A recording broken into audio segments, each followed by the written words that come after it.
বাগেরহাটের ঐতিহাসিক খান জাহান আলী রহমতুল্লাহের মাজার সংলগ্ন দিঘিতে ঘটে গেছে হৃদয় বিদারক এক ঘটনা।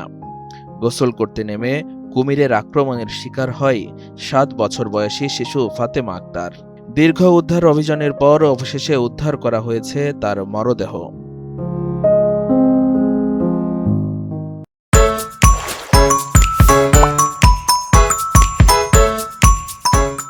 সোমবার ১ জুন রাত ৮টার দিকে বাগেরহাটের খান জাহান আলী রহমতুল্লাহের মাজার সংলগ্ন দিঘির পূর্ব পাশের নারীঘাটে গোসল করতে নামে শিশু ফাতেমা আক্তার।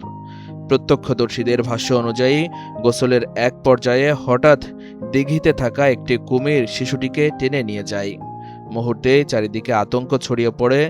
ঘাটে উপস্থিত লোকজন চিৎকার চেঁচামেচি শুরু করলেও কুমিরের ভয়ে কেউ পানিতে নামতে সাহস পাননি।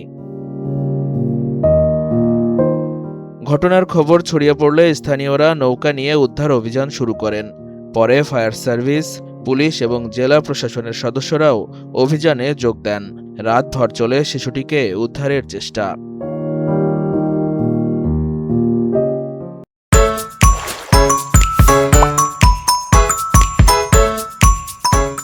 অবশেষে মঙ্গলবার ২ জুন ভোরে দিঘির নারীঘাট সংলগ্ন এলাকা থেকে ফাতেমা আক্তারের মরদেহ উদ্ধার করা হয়।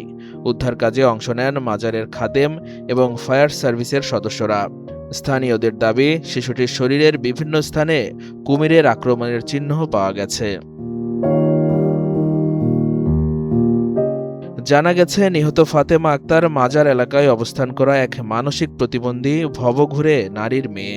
তার পরিবারের বিষয়ে বিস্তারিত তথ্য এখনও জানা যায়নি। এই মর্মান্তিক ঘটনায় পুরো এলাকায় শোকের ছায়া নেমে এসেছে। স্থানীয়দের অনেকেই দিঘির নিরাপত্তা ব্যবস্থা আরও জোরদার করার দাবি জানিয়েছেন, যাতে ভবিষ্যতে এমন দুর্ঘটনার পুনরাবৃত্তি না ঘটে।